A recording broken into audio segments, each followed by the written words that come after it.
In the late 1970s, mainstream radio was dominated by disco and corporate arena rock, creating a space for bands to reintroduce a raw, stripped-down sound.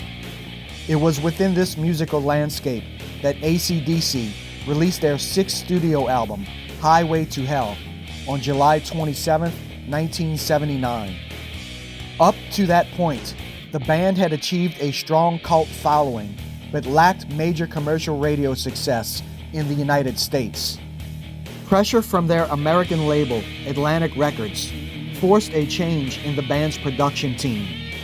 After parting ways with their longtime producers, Harry Vanda and George Young, and briefly attempting to work with engineer Eddie Kramer, ACDC hired Mutt Lange.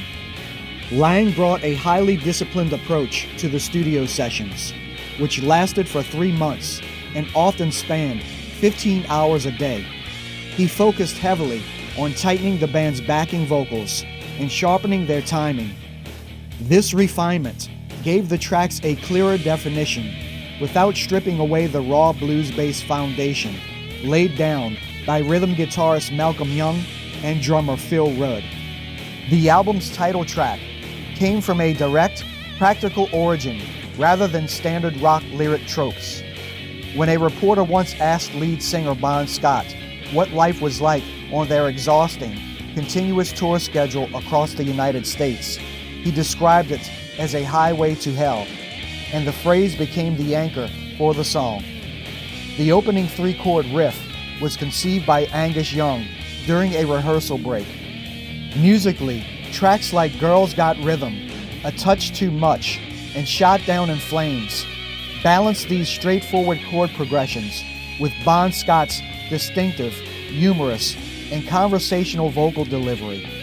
Highway to Hell became AC/DC's first album to break into the top 100 on the US Billboard 200 chart, ultimately peaking at number 17 in November 1979. It eventually sold 7 million copies in the United States alone. Tragically, the album also marked the end of an era for the band.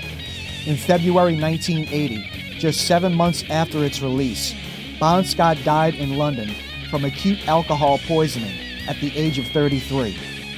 The record remains an historical document of the original lineup's final studio performances.